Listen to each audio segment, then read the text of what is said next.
Baik teman-teman, selamat datang kembali. Pada kesempatan kali ini saya akan membahas analisa saham atau rekomendasi saham untuk hari ini dan besok. Hari ini tanggal 12 Juli sampai dengan besok tanggal 13 Juli 2022. Jadi seperti biasanya saya akan bahas totalnya ada 16 saham. Bagian pertama saya akan bahas 8 saham, nanti berlanjut ke bagian kedua. Pada saat saya bahas ini masih sesi satu break ya. Jamnya jam sekarang jam 12:36 waktu Indonesia bagian Barat.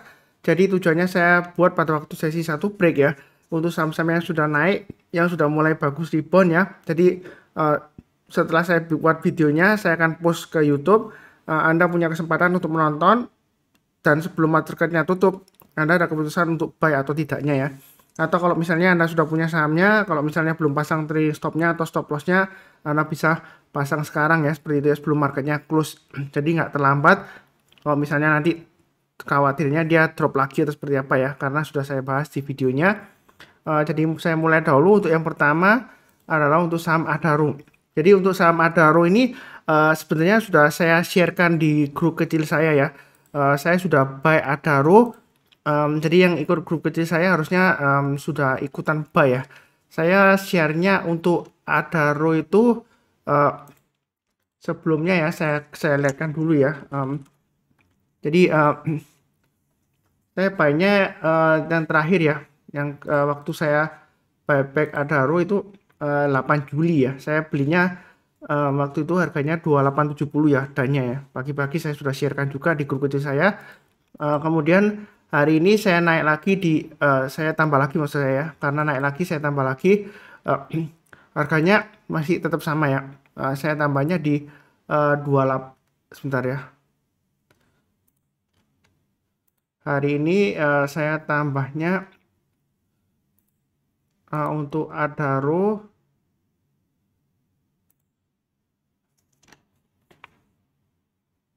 sebentar saya lihatkan, di harga 2930 ya. Jadi kalau dia naik lagi saya tambah lagi seperti itu ya. Jadi saya sudah sharekan juga. Dan kalau kita perhatikan di sini area buy on weakness-nya untuk Adaro sebenarnya sudah pernah saya bahas ya. Yang ngikutin channel saya harusnya sih sudah buy ya, karena saya sudah sebutkan di sini kalau untuk Adaro ya, kalau dia berhasil rebound atau mantul lagi ke atas 2800, kalau mau buy silahkan ya. Berikutnya kalau mau tambah lagi atau average up, boleh pakai acuan setiap kelipatan Rp50 atau Rp100 ya, kita boleh tambah lagi atau average up. Nah, posisi sekarang kalau yang belum punya, kalau mau buy sekarang boleh nggak Pak Sunar? Kalau mau buy sekarang boleh ya, tapi banyak bertahap aja. Nanti kalau dia naik lagi ke atas 3000, kita boleh tambah lagi atau average up ya. Berikutnya setiap kelipatan Rp50 atau Rp100 kita boleh tambah lagi ya, seperti itu. Jadi banyak bertahap aja. Target price-nya di 3200 dan 3400. Memang kalau kita lihat di sini MA20-nya mengarah ke bawah ya. Harganya baru saja memotong ke atasnya MA20-nya. Nah, apakah dia akan berhasil rebound naik ke atas 3000? Selama dia bertahan di atas 2800 ya, maksimum ya di 2600 ya. Jadi selama bertahan di atas 2600 maksimum. Sebenarnya untuk Adaro ini koreksinya sebenarnya masih cukup wajar ya. Walaupun dia turunnya lumayan dalam ya, dari titik tertinggi terakhirnya di 3710 ya. Tapi selama dia bertahan di atas 2600 atau paling dekat di 2800, dia masih ada peluang untuk breakout lagi ke atas 3000 dengan target terdekatnya sekitar 3400-an ya. Kurang lebih seperti itu untuk Adaro. Jadi buy-nya bertahap aja. Kenapa bertahap? Ya memang dia kecenderungan masih istilahnya masih lesu lah ya, seperti itu ya. Belum ada full power untuk naik lagi, belum ya. Mudah-mudahan aja dalam waktu dekat ini ya. Memang kalau kita bicara mengenai batu bara ya, itu demand-nya naik nanti ketika musim dingin ya. Negara-negara yang biasanya ada musim dingin ya, mereka akan membutuhkan batu bara ya, seperti itu ya. Apalagi kalau gas dari Rusia untuk Eropa ya, dia susah untuk mendapatkannya karena sengketa geopolitik dan juga sengketa mengenai operasi militer Rusia ya, seperti itu ya. Jadi mudah-mudahan aja masih bisa naik ya, apalagi didukung dengan kenaikan US dollar, kurs US dollar rupiah ya, seperti itu ya. Ya sejauh ini masih cukup menarik ya sektor batubara ya. Jadi kita fokusnya di pergerakan harga sahamnya saja. Kalau naik kita tambah lagi atau average up, tapi kalau turun misalnya gagal ya pasang trailing stopnya atau stop lossnya sesuai dengan garis-garis yang saya bantu ya. Misalnya kalau 2800 terlalu dekat Pak Sunar, ya kita bisa pakai 2600 ya untuk stop lossnya. Kurang lebih seperti itu. Oke, berikutnya untuk Bumi. Hari ini di grup saya saham profit ya, Telegram ya, saham profit. Ada yang bilang, Pak Sunar terima kasih, angka 63 ini sudah sering saya sebutkan ya, dibahas ya. Ini buktinya di sini ada track recordnya atau jejaknya ya. Ini saya gambarkan panahnya. Jadi kalau naik ke atas 63 boleh buy, naik ke atas 66 tambah lagi, naik ke atas 69 tambah lagi dan seterusnya. Dan di sini target price-nya sudah saya gambarkan di 77, 81 dan 89. Jadi yang ngikutin channel saya tinggal pasang automatic order. Jadi enak banget ya. Trading dan investasi itu paling enak kalau sudah ada acuannya, di mana kita pasang trade stop-nya, di mana kita pasang stop loss-nya. Jadi yang rajin nonton, mencatat dan pasang automatic order buy dan sell, sejauh ini ya feedback yang saya terima itu cukup positif ya. Walaupun misalnya gagal loss ya, itu terukur ya seperti itu ya. Nah, jadi di sini uptrendnya masih cukup bagus. Kalau yang mau beli sekarang boleh nggak Pak Sunar? Karena saya prinsipnya adalah berdasarkan trennya, uptrendnya sudah mulai bagus dan harganya di atas MA20 ya. MA20-nya kita lihat di sini mengarah ke atas. Mau buy sekarang boleh, tapi buy-nya bertahap aja, naik ke atas 81 tambah lagi target price berikutnya di 89, 94 dan 100. Itu untuk bumi.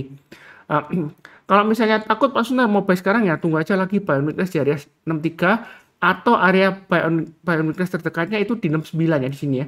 Jadi kalau Anda misalnya tunggu di bawah 63 nggak dikasih ya, kita tunggunya di 69. Artinya kalau dia koreksi di bawah 69, kita belinya kalau dia sudah berhasil naik atau rebound ke atas 69 ya. Atau seperti ini ya, memotong MA20-nya ya. Jadi kadang-kadang kalau saham yang naiknya tinggi ya, itu kita bisa kejarnya itu kalau dia koreksi ya, misalnya buy on weakness ya, itu di area sekitar MA20-nya. Ketika dia turun ke bawah, kemudian berhasil rebound, menjelang penutupan atau besoknya kita boleh buy ya, seperti itu ya. Nah, di sini kita belinya bertahap aja. Kalau misalnya takut Pak Sunar, bumi kan reputasinya jelek ya, fundamentalnya jelek. Kalau misalnya takut ya lebih baik pilih saham yang lainnya atau belinya bertahap aja. Atau ya kita belinya ketika dia pullback, koreksi kemudian rebound barusan kita buy. Intinya di sini ya yang perlu diingat ya, selama dia berhasil ditutup di atasnya 63, dia masih cukup bagus harapannya, seperti itu ya. Walaupun kadang-kadang dia tes di bawah 63, tapi kalau misalnya dia sudah berhasil lagi naik ke atas 63, kita boleh buyback ya, seperti itu ya. Nah, ada pendapat yang mengatakan, Pak Sunar, kalau kita seringkali pasang stop loss kemudian kena, nah seperti itu ya.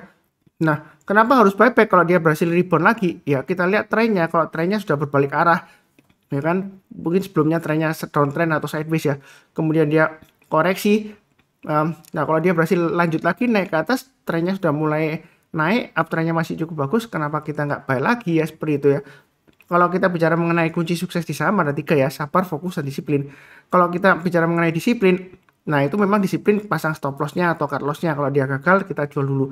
Tapi kalau dia berhasil rebound lagi mantul ke atas, kita boleh buy back. Kalau kita disiplinnya cuma cut loss doang, nanti ceritanya kita loss terus di saham ya.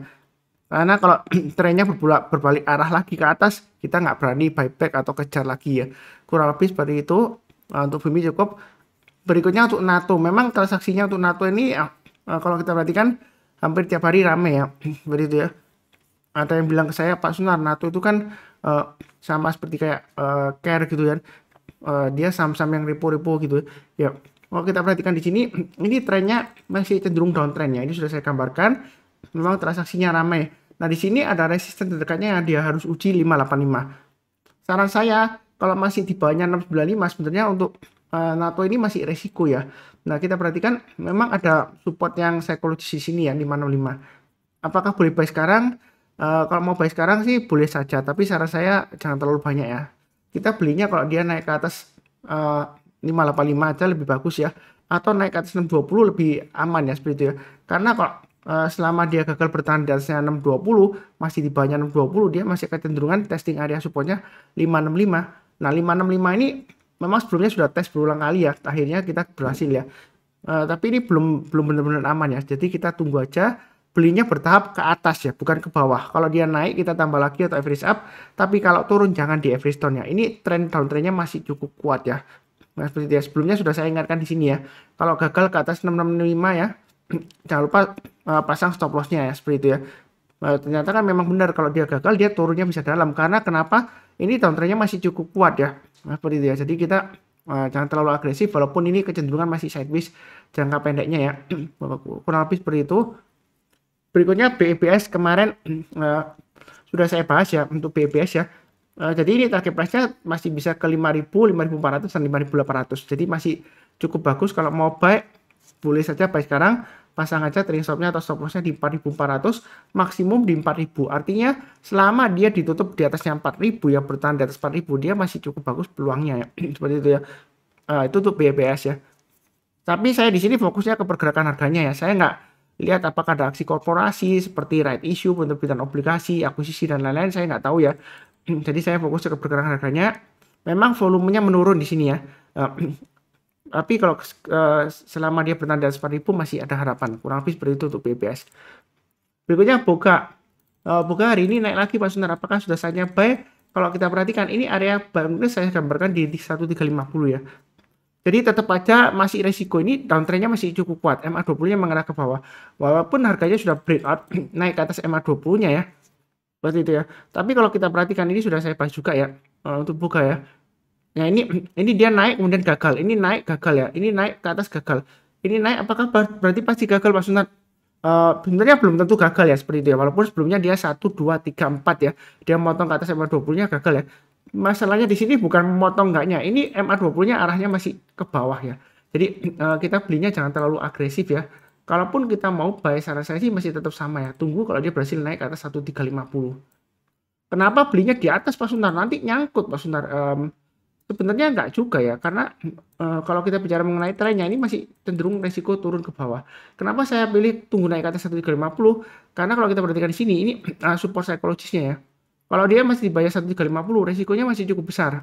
Jadi kalau dia berhasil naik, urusan kita buy. Walaupun lah katakanlah dia sudah berhasil naik, Pak Sunar di sini kan sebelumnya gagal. Tapi jangan keliru, ketika dia gagal ya, kita kan sudah pasang trailing stopnya dan stop lossnya. Jadi aman lah. Intinya kadang beli di atas itu bukan untuk istilahnya beli di harga pucuk gitu enggak ya, atau puncak enggak ya. Kita istilahnya kata kuncinya adalah konfirmasi. Kita butuh konfirmasi. Kalau downtrendnya masih kuat ya kita jangan melawan tren ya. Kurang lebih seperti itu. Berikutnya untuk ITMG. ITMG sudah saya bahas di sini ya. Mungkin yang ngikutin saya sudah tahu 32.200 ke atas boleh buy. Tapi ada aja yang protes, oh Pak Sunat, ini setiap kali naik ke atas 32.200 dia nggak lama lagi turun lagi, naik lagi turun lagi. Nah ini seperti di PHP Pak Sunat, kan rugi nanti ya kena cut loss-nya. Ya sebenarnya strateginya seperti ini ya. Kalau kita belinya sudah berhasil naik ke atas 32.200 ya, kita pasang stop loss-nya di garis berikutnya di 30.500. Ini sudah saya gambarkan garisnya. Memang stop loss-nya agak jauh ya seperti itu ya. Kalau misalnya Anda takut ya belinya bertahap aja. Kalau dia naik lagi kita tambah lagi, setiap kelipatan 100 rupiah kita tambah lagi atau average up. Nah untuk ITMG ini sebenarnya peluangnya bagaimana Pak Sunar? Ini sudah saya gambarkan ya. Kalau kita mundur ke belakang ya tanpa garis-garisan coretan saya berdasarkan chart pattern untuk ITMG ini ada formasi rounding bottom di sini ya. Nah kalau kita ukur ketinggiannya di sini kita pelurkan ke atas, ini target price sebelumnya kan 36.000 sudah tercapai.